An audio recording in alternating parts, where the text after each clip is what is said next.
And there's a fire that I won't slay. There's a fire but no fire brigade. Our souls tonight, we are losing this fight. Oh, help our souls tonight. There's no one on our side who's gonna help our souls tonight. 더 깊은 이해를 위한 10분 시작하도록 하겠습니다. 오늘은 지난번에 메소포타미아 문명과 이집트 문명을 했고, 오늘은 황하 문명에 대해서 함께 공부를 하려고 합니다. 중국 역사의 시작은 사망 오제부터 시작이 됩니다. 사실은 신화 시대죠. 거의 모든 시대가 기원을 이야기할 때 신화를 가지고 기원을 이야기하는 것처럼 중국도 신화를 갖고 시작을 하거든요. 그때 처음 등장하는 인물들이 삼황오제라고 하는 전설의 통치자들이죠. 사망은 흔히 복희씨 그리고 신농씨, 여화씨 얘기를 해요. 근데 복희하고 신농은 거의 들어가는데 가끔 여화나 혹은 수인 두 명이 왔다 갔다 할 때가 있습니다. 우리 어선사님 누나님이 복희잖아요. 복희. 근데 여기 보면은 앞에 그림 보면은 여화가 맨 마지막에 뱀이잖아요. 뱀 모양이죠. 뱀 모양인데 얼굴이 두 개잖아요. 저 두 개가 한 명이 복희고 한 명이 여화예요. 두 남매, 부부. 저 두 사람이 사망에 각자 한 명씩 있을 때도 있고, 아니면 그냥 여화로 그냥 하나 갈 때가 있죠. 복희는 팔괘를 만들고 또 인간들에게 그물을 짜서 물고기 사냥하는 법, 그리고 목축, 그리고 사냥 기술들을 알려준 사람이 복희예요. 인간에게. 또 도구를 사용해서 사냥하는 방법도 이 복희 씨가 알려준 겁니다. 근데 이게 되게 재밌는 게, 그냥 중국 역사만 딱 떼어서 이렇게 공부하면은 복희라는 전설의 인물이 이렇게 알려졌구나 생각할 수 있거든요. 근데 우리가 처음에 공부했던 이 석기시대를 생각해 보세요. 그러니까 선사시대와 역사시대와 선사시대에 계실 때, 선사시대가 구석기부터 시작이잖아요. 구석기, 신석기, 청동기, 철기로 가잖아요. 그럼 구석기가 뭐였냐면, 유인원과 인간의 차이가 뭐였냐면, 인간이 뭐였어요? 도구를 사용하는 거였거든요. 도구를 사용하고 사냥을 하고 그런 거였는데, 그러니까 유인원과 인간의 차이가 있는데 그 차이의 기점을 알려준 사람이 복희인 거예요. 복희. 그렇게 따지면은. 그러니까 인간으로서 이 짐승과 다른 가장 근본적이고 기본적인 이 생활을 알려준 게 복희라고 할 수 있겠죠. 신농은 인간들에게 농업을 알려줬어요. 농업. 또 약초와 열매를 먹어보고 본인이 직접 다 먹어보고 식물과 독초를 구별하는 법을 인간에게 알려줬다고 하고, 수인은 인간에게 이 불을 전해준 사람이죠. 구석기 시대 때도 불이 나오잖아요. 구석기 시대 때 불.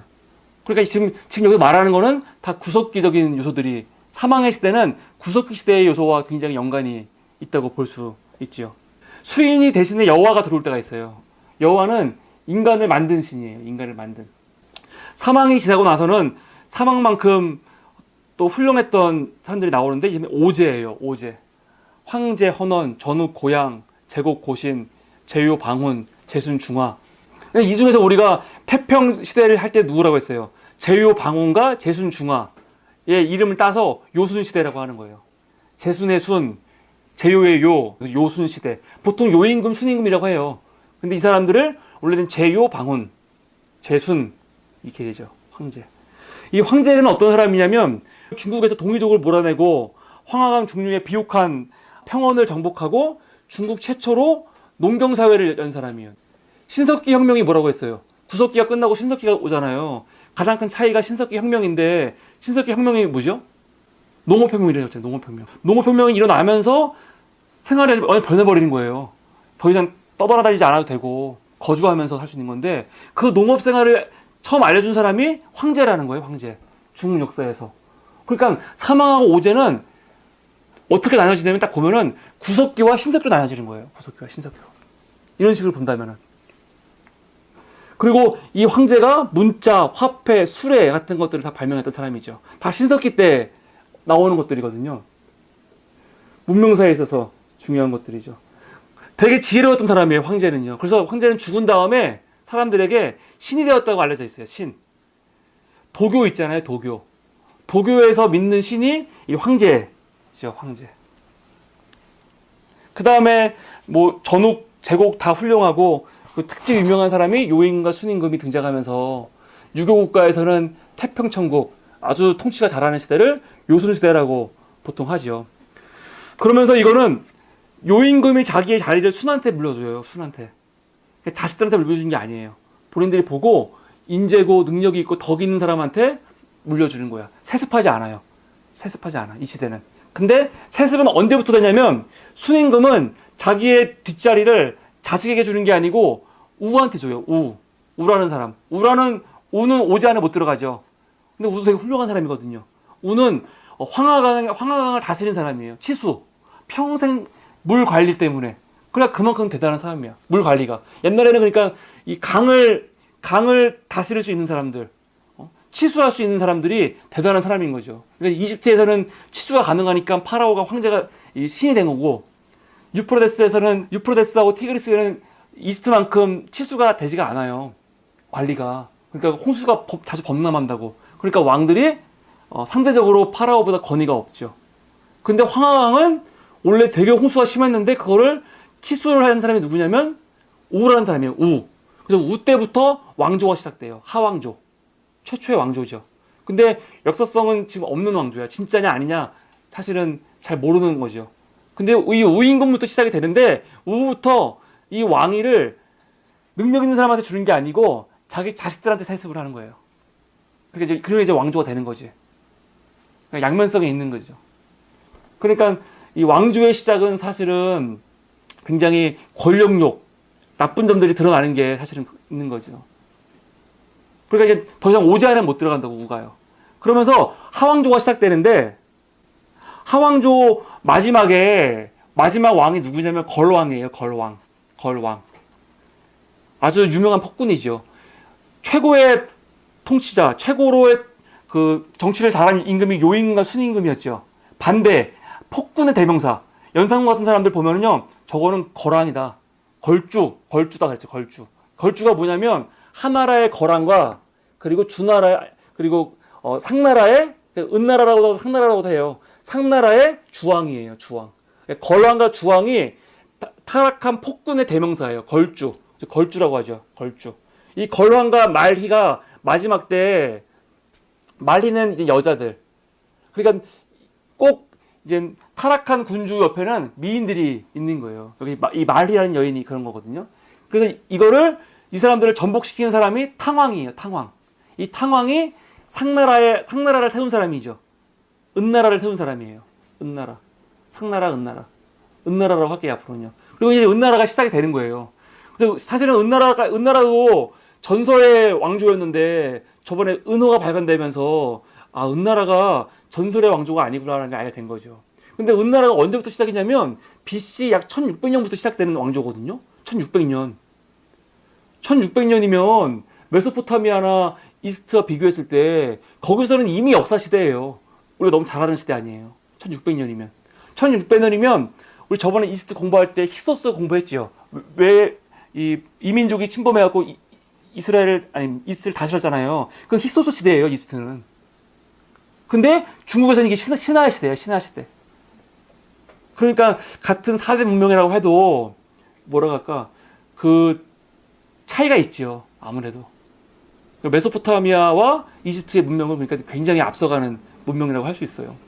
근데 이 은나라는 어떤 특징이 있냐면 재정일치의 시대. 정치와 종교가 분리되지 않았던 시대죠. 왕이 곧 제사장이고 왕이 곧 점을 치는 사람이에요. 그래서 은나라 때는요 점을 굉장히 많이 쳤어요. 중요한 국가 행사가 있을 때 뭐 정치, 경제, 군사, 뭐 농업에 관한 일들이 있으면 무조건 점을 치는 거예요. 점을 어떻게 치냐면 거북이 등껍질 하고 점을 쳐요. 그래서 등껍질을 불에다가 익혀서 어느 순간 이게 깨질 거 아니에요. 깨졌을 때 이 깨진 모양을 보고 이걸 가지고 기륭을 재는 거죠. 그리고 걷다가 그 점괘에 나온 글을 써요. 이게 갑골 문자죠. 갑골 문자가 나중에 한자가 되는 거예요. 여기서 발달해가지고. 근데 이걸 가지고 이때부터 중국은 문자가 있었다 이렇게 말할 수 있을까? 물론 갑골 문자가 문자니까. 근데 이 문자를 아무나 쓰는 건 아니잖아요. 대중들이 쓰는 건 아니더라고요. 일상에서 쓰는 것도 아니고. 그러니까 우리가 보통 문자의 발명, 문자가 있는 시대라고 했을 때는 이렇게 특별한 문자들, 예를 들어서 이집트로 말하면 상형 문자는 신성 문자라고 했잖아요. 그런 문자들만 있는 시대를 갖고 문자 시대라고 보기는 힘든 거죠. 진짜로 역사가 절해질 수 있고, 내 지식이, 내 앞 세대의 지식이 그대로 뒷세대로 넘어갈 수 있는, 그렇게 문자가 발전될 수 있는 게 사실 문자 시대라고 할 수 있죠. 하여간 그렇게 해서 은나라는 마지막 왕이 주왕이에요. 주왕 때도 아주 유명한 여자가 등장하죠. 달기라는 여자예요. 달기. 말이, 달기. 아주 유명해요. 두 내용이 좀 비슷해요. 얼핏이죠. 그래서 이때도 결국 주나라에 무왕이라는 사람이 일어나서 이제 은나라를 전복시키고 나라를 세우는 거죠. 이게 주나라예요. 주나라. 그 유명한 주나라. 봉신년이라는 소설이 있어요. 만화도 있고. 그 만화, 그리고 지금 영화도 좀 나오려고 하더라고요. 보니까. 이 영화가 이제 당시 이야기를 담고 있는 거죠. 그 은나라 마지막 때, 그 주나라 무왕이 아주 유명하죠. 무왕이 유명하고, 무왕의 동생인 주공단이 아주 유명하죠. 공자는 항상 주공만을 생각했잖아요. 그래서 하루는 내가 꿈에서도 주공이 보이지 않는다 하면서 되게 슬퍼하고, 공자가 가지고 있던 모든 사상들 있잖아요. 인의예지 이런 것들이 다 주나라 때 확립이 된 것들이거든요. 그러니까 공자는 항상 자기의 모든 정치가 주나라에 맞춰져 있는 사람이죠. 그러면서 주나라가 들어오는데 지도를 보면 은나라의 범위하고 주나라와 화면이 다르죠. 주나라의 특징은 뭐냐면 봉건제도가 있어요. 봉건제도라는 건 뭐냐면 왕은 땅이 워낙 크니까 직할지만 다스리고 멀리 갈수록 그 영토는 그 제후들에게 자기 가족들 있잖아요. 형제들에게 땅을 주는 거예요. 영토를 줘요. 그리고 대신 그 영토에서는 그 중앙에 있는 왕한테 뭘 줘야 돼요? 공납과 부역의 의무가 있죠. 제후는 왕에게 공납과 부역의 의무가 있고 충성을 해야 돼요. 근데 주나라의 봉건제도의 특징은 다 혈연관계예요. 혈연관계 아니면은 아주 친밀했던 1등 공신들 같은 사람들이죠. 중국에 있는 많은 나라들 중에 유명한 나라들이 노나라, 이게 동생인 주공단에게 준 나라죠. 연나라, 마찬가지로 무왕의 동생인 소강공 석에게 준 나라고요. 제나라는요, 무왕을 도와서 은나라를 무너뜨리고 주나라를 세우는데 공로에 있었던 강태공 여상한테 준 나라죠. 강태공. 진나라는 순임금의 후손들에게 준 나라고. 그런 식으로 나라들이 나중에 춘추 전국시대 가면 나라가 굉장히 많잖아요. 그 나라들이 다 그냥 만들어진 나라들이 아니고 다 주나라에서부터 영토 받은 제국들이니까 그 나라들이 그러니까 주나라한테 충성을 다하는 거죠. 다 하다가 나중에 주나라가 힘이 약해지고 하니까 주나라를 그냥 무시하고 자기들이 더 이 패권을 가지고 활동하는 게 춘추 시대고, 춘추 시대는 그나마 그래도 주나라를 인정하는데 춘추 정시대로 가면은 아예 주나라가 전복돼 버리는 거죠. 주나라가 없어져요. 없어지고 진짜로 그냥 이제 나라들끼리 치열하게 싸우는 시대가 전국시대인 거고. 봉건제도는 아시아에만 있었던 게 아니에요. 유럽도 봉건제도가 있었지. 유럽도 왕과 기사들이 있잖아요. 제후들이 있고. 근데 다른 점이 뭐냐면 주종관계를 맺을 때 서양의 봉건제들은 쌍무적 계약관계예요. 쌍무적 계약관계. 그러니까 왕이 해주는 게 있어야지 영주들도 충성을 바치는 거예요. 그냥 하는 게 아니고. 하지만 아시아 주나라의 봉건제들은 혈연이 되니까요. 그러니까 그만큼 뭐예요? 더 반란이라든가 반기라든가 그런 것들이 덜하죠. 이 유럽보다 아시아는 더. 왜 가족관계니까 그나마. 그리고 여기서는 주나라 같은 경우는 특히 그 덕치주의 그리고 천명사상이 되게 중요한 나라였거든요. 천명. 하늘의 뜻을 받들어야 돼요. 그러니까 주나라가 은나라를 무너뜨릴 때 명분이 뭐예요? 너는 하늘의 뜻을 잃어버렸다. 하늘의 뜻을 받들고 무너뜨린 거예요. 천명사상. 그리고 덕치주의는 뭐냐면 덕망에 있는 자가 도덕적으로 눈뜨지 못한 대중들을 교화해서 가르치고 덕 있게 만드는 거예요. 사실 그게 유교 아니야. 그러니까 주나라는 그런 가치 위에 서 있던 나라죠.